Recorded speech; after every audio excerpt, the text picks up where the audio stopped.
औज़ुबिल्लाहिमिनश्शैतानिर्रजीम बिस्मिल्लाहिर्रहमानिर्रहीम। अस्सलाम वालेकुम मेरे प्यारे दोस्तों, इस वीडियो को नेकी के तौर पर एंड तक ज़रूर देखें। इस वीडियो को एक लाइक और चैनल को सब्सक्राइब ज़रूर कर दें। मदीना में इस्लाम की तबलीग। जब तमाम लोग बैत कर चुके तो राफ़े बिन मालिक ने कहा, ए अल्लाह के रसूल सल्लल्लाहु अलैहि वसल्लम, हम चाहते हैं कि आप कोई ऐसा आदमी हमारे साथ करें जो कारी हो, मुबल्लिग हो, शरीयत को खूब जानता हो, अच्छी तकरीर कर सकता हो, दुश्मनों की ज़्यादतियों से ना घबराए ना डरे। हुजूर सल्लल्लाहु अलैहि वसल्लम ने फरमाया, ठीक है, मैं कल सुबह तुम्हारे पास मुसअब बिन उमैर को भेजूँगा जो तुम्हारे साथ यसरब जाकर तबलीग करेंगे। राफ़े ने कहा, बहुत खूब, अब दुआ फरमाइए कि अल्लाह यसरब वालों को मुसलमान होने की तौफीक अता फरमाए। हुजूर सल्लल्लाहु अलैहि वसल्लम ने दुआ मांगी और ये मजलिस बर्खास्त हुई। मुसअब बिन उमैर रज़ियल्लाहु ताला अन्हु यसरब के 12 मुसलमानों के साथ रवाना हुए। एक हफ्ता के बाद ये काफिला यसरब यानी मदीने में दाखिल हुआ। मुसअब रज़ियल्लाहु ताला अन्हु साद बिन जरारा के मकान पर ठहरे। उन्होंने एक दिन के लिए भी आराम ना किया और दूसरे दिन ही से इस्लाम की तबलीग शुरू कर दी। मदीने में इस्लाम की तबलीग। यसरब यानी मदीने के आबादी कबीला वार थी। मुसअब बेधड़क हर मोहल्ले जा जाकर कबीले के लोगों में तबलीग इस्लाम करने लगे। कुछ ही दिनों में कबीले के कबीले मुसलमान हो गए। कबीला औस की शाखों में कबीला बनु अहमस और कबीला बनु जफ़र बहुत मशहूर और ताकतवर कबीले थे। कबीला बनु जफ़र के सरदार वसैद बिन हुजैर और कबीला बनु अहमस के सरदार साद बिन मुआज को यसरब के तमाम कबीलों ने अपना सरदार मान लिया था। यसरब के वही हाकिम थे। वसैद बिन हुजैर और साद बिन मुआज को मुसअब के मक्का से मदीना में आने और तबलीग इस्लाम करने की इतला थी। साथ ही उनको ये भी पता चल गया था कि मुसअब की कोशिश से नया मजहब बहुत तरक्की कर रहा है और लोग झूठ के झूठ मुसलमान हो रहे हैं। इन दोनों को ये बात बहुत नागवार गुजरी और हुक्म दे दिया कि हमारे मोहल्ले में मुसअब या कोई और मुसलमान ना आने पाए और अगर कोई आया तो उसे गिरफ्तार करके कत्ल कर दिया जाए। वसैद बिन हुजैर का ईमान लाना। एक दिन मुसअब और असद बिन जुरारा साद बिन मुआज के मोहल्ले में जा पहुँचे। उस मोहल्ले में एक बड़ा कुआं था। दोनों वहीं जाकर बैठे और मुसअब लोगों को तबलीग करने लगे। साद बिन मुआज को जब ये मालूम हुआ तो उन्हें सख्त नागवार गुजरा।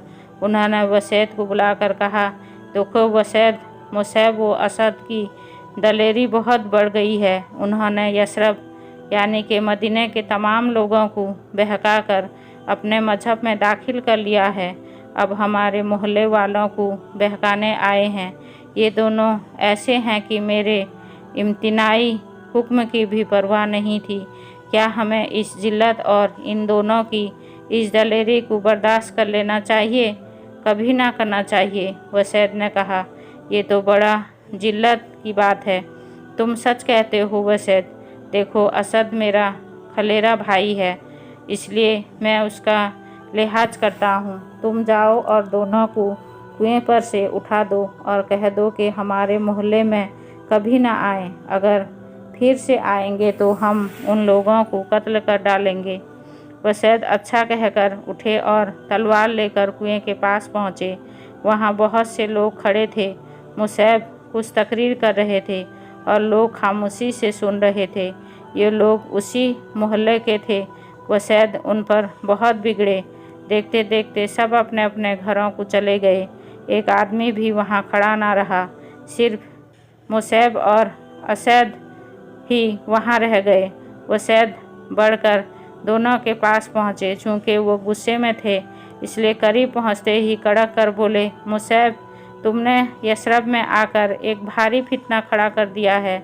सारे मोहल्ले में तो बहकाते ही रहते हो, अब हमारे मोहल्ले में भी आ गए हो और यहाँ भी फितना पैदा कर रहे हो। क्या तुम्हें मालूम नहीं कि हमारे सरदार साद बिन मुआज ने इस मोहल्ले में तुम्हारे दाखिले पर रोक लगा दी है। मुसैब, इस बार तो हम माफ़ करते हैं, लेकिन आइंदा इधर का रुख ना करना। अगर अब आया तो समझ ले तेरा सर उड़ा दिया जाएगा। मुसलमान बड़े इत्मीनान से वसैद की बातें सुनते रहे। जब वो खामोश हुए तो उन्होंने फरमाया कि आप हमारी किस बात पर नाखुश होकर हमें मोहल्ले से निकाल देना चाहते हैं। वसैद का गुस्सा और बढ़ गया। बोला, किस बात पर? नामाकुल आदमी, क्या तुझे खबर नहीं है? नहीं जानता तू? सुन, तू लोगों को बहका कर मुसलमान कर लेता है, इसलिए उठ और हमारे मोहल्ले से फ़ौरन निकल कर जा। वसैद, तुम्हारे लिए भी यही हुक्म है। मुसैब ने कहा, हमें तुम्हारी बात मानने में कोई उज़्र नहीं है, लेकिन क्या आप हम दोनों के पास बैठकर इत्मीनान से 2 बातें सुन लेंगे? वसैद ने कहा, कैसे 2 बातें? कोई लंबी चौड़ी बात नहीं। जो औरों से कहता हूँ वही आपसे भी कहूँगा, उसे ठंडे दिल व दिमाग से सुन लीजिए। मुसैब ने कहा, वसैद कुछ नरम पड़े और तलवार का सहारा लेकर मुसैब के पास बैठ गए। बोले, सुनाओ, क्या सुनाना चाहते हो? मुसैब की तो मांगी मुराद भर आई थी। उन्हें नरम लहजे में कहना शुरू किया, ए कबीला बनु जफ़र के सरदार, मक्का में अल्लाह की ओर से एक नबी भेजे गए हैं। उन्हें मोहम्मद सल्लल्लाहु अलैहि वसल्लम कहते हैं। उन पर अल्लाह ने एक किताब नाजिल फरमाई है जिसका नाम कुरान शरीफ है। ए मेरे भाई, मैं और सारे मक्का वाले तुम्हारी तरह बूत पूजा करते थे, उसी को माबूद मानते थे। पर मोहम्मद सल्लल्लाहु अलैहि वसल्लम ने फरमाया और समझाया कि अपने हाथों से तराशे हुए बूत खुदा नहीं हो सकते। ये तो बोल नहीं सकते, हरकत भी नहीं कर सकते। खुदा तो वही हो सकता है जिसने कायनात के जर्रे जर्रे को पैदा किया है, जो सब कुछ जानता है, देखता है, सबको रोजी देता है, जिसके हाथ में ज़िंदगी और मौत है। फिर मुसैब रज़ियल्लाहु अन्हु ने कुरान की आयतें पढ़ी। वसैद चुपचाप बैठे सुनते रहे। आयतों का असर उनके दिल पर होता रहा, यहाँ तक कि वो काँप उठे। मुसैब को खामोश होते ही बोले, मुसैब, कसम है उन माबूदों की जिन्हें मैं पूछता हूँ, ये कलाम इंसान का कलाम नहीं है। मैं उस खुदा पर जिसका ये कलाम है ईमान लाया। मुसैब, अब मुझे भी मुसलमान कर लीजिए। मुसैब ने उसे फ़ौरन कलीमा पढ़ाकर मुसलमान कर लिया। फिर वसैद रज़ियल्लाहु अन्हु बोले, एक आदमी और है, अगर वो किसी तरह से भी ईमान ले आए तो सारा यसरब मुसलमान हो जाए। मुसैब ने पूछा, वो कौन है? वसैद ने कहा, साद बिन मुआज, यसरब का मालिक। अगर मैं उनके पास पहुंच जाऊं या किसी तरह से वो मेरे पास आ जाएं तो मुमकिन है कि वो भी मुसलमान हो जाएं। मुसैब ने कहा, मुझे भी यही उम्मीद है कि कलाम इलाही की एक आयत सुनने के बाद वो ज़रूर इस्लाम कबूल कर लेंगे। मैं जाकर अभी उन्हें आपके पास भेजता हूँ। तुम जिस तरह भी मुमकिन हो उन्हें कलाम पाक सुना देना। यकीन है कि वो भी मुसलमान हो जाएंगे। मुनासिब है आप उन्हें यहाँ भेज दीजिए। मुसैब ने कहा।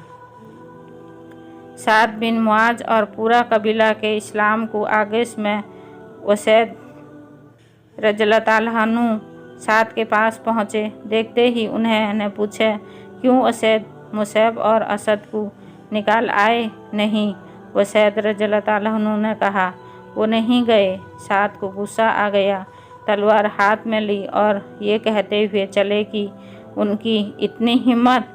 कुएं के पास पहुँचते ही मुसैब और असद को मुखातिब करके सख्त लहजे में कहा, तुम दोनों को इतनी जुर्रत हो गई है कि मेरे मोहल्ले में आकर मेरे कबीले के लोगों को बहकाना शुरू कर दिया। देखो, अभी तुम सबको इस घमंड की सज़ा देता हूँ। ये कहते ही वो मुसैब और असद पर झपटे। दोनों बड़े इत्मीनान से बैठे रहे, जैसे कुछ सुन ही ना रहे हो।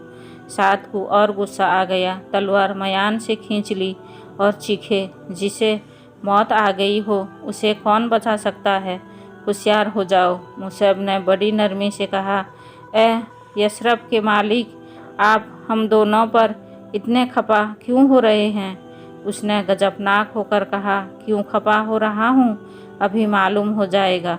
बदबख्त इंसान मेरे कबीले वालों को मुसलमान बना रहा है और कहता है मैं खपा क्यों हो रहा हूँ। तुम दोनों फ़ौरन यहाँ से निकल जाओ, नहीं तो अभी तलवार से सर कलम कर दूँगा। मुसैब बोले, ये कौम के सरदार, आप खपा ना हों, हम दोनों खुद ही चले जाएंगे। हम आपको नाराज़ नहीं करना चाहते, मगर एक बात कहना चाहते हैं। क्या कहना चाहते हो? साद ने पूछा। आप ज़रा मेरे पास बैठ तो जाएं, फिर जो मैं कहूँ ठंडे दिल से सुने। मुसैब ने कहा। साद मुसैब रज़ियल्लाहु ताला अन्हु के पास बैठ गए। मुसैब ने बड़े नर्म अंदाज में कहा, मेरे भाई, आप मुझसे और भाई असद से इसलिए नाराज़ हैं कि हम सब मुसलमान हो गए हैं और दूसरे लोगों को भी इस्लाम की दावत दे रहे हैं। कभी आपने सुना कि हम क्या कहते हैं और किस बात की तबलीग करते हैं?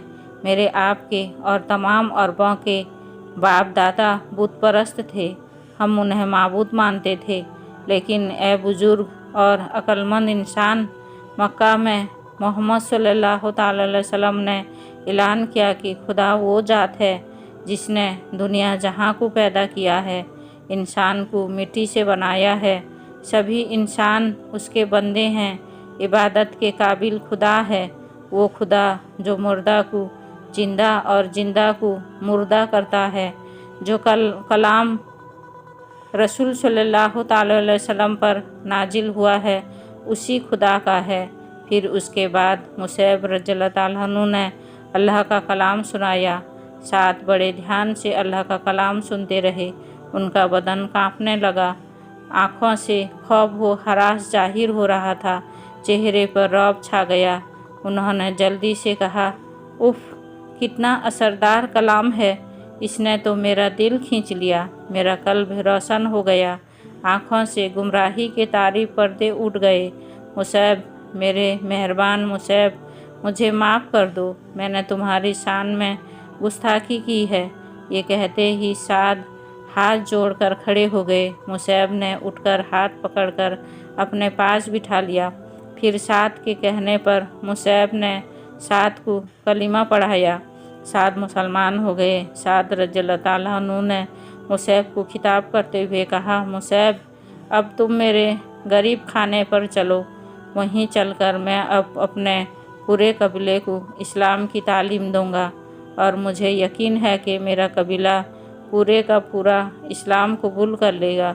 मुसैब ने साद रज़ियल्लाहु ताला अन्हु का शुक्रिया अदा किया और उनके साथ उनके मकान पर आ गए। पूरा कबीला जमा कर लिया गया। साद ने बुलंद आवाज़ से लोगों से पूछा, ए कबीले वालों, तुम मेरे बारे में क्या ख्याल रखते हो? हर तरफ से आवाज़ें आई, आप हमारे सरदार हैं। साद ने कहा, ए मेरे कबीले के लोगों, तुम जानते हो कि मैं बुत परस्त था। मुझे इस्लाम और मुसलमानों से नफ़रत थी।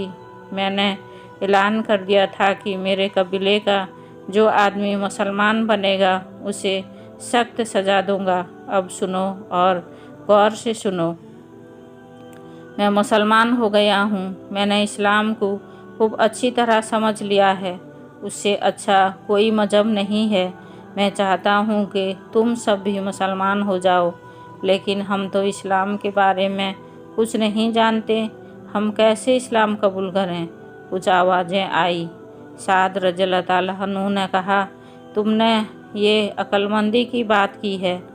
तुम्हें मुझसे बताएंगे कि इस्लाम क्या है। खामोशी से तकरीर सुनो। तमाम मजमा खामोश हो गया। मुसैब रज़ियल्लाहु ताला अन्हु ने ऊंची आवाज़ से तकरीर की, इस्लाम के बारे में तफसील बताई। लोग खामोशी से सुनते रहे। जब मुसैब चुप रहे तो साद ने पूछा, अब बताओ, तुम इस्लाम कबूल करने पर तैयार हो? सब ने कहा, बिल्कुल तैयार हैं। इस तरह सब मुसलमान हो गए। मुसैब रज़ियल्लाहु ताला अन्हु यशरब में सन 12 नबी में आए थे। 10 महीने के थोड़ी सी मुद्दत में बड़ी आबादी को मुसलमान कर लिया था। अब जब हज का ज़माना आया तो हज़रत मुसैब रज़ियल्लाहु ताला अन्हु के साथ हज के लिए बहुत से लोग मक्का चलने को तैयार हो गए। इनकी कुल आबादी 74 थी, जिनमें 2 औरतें भी शामिल थीं।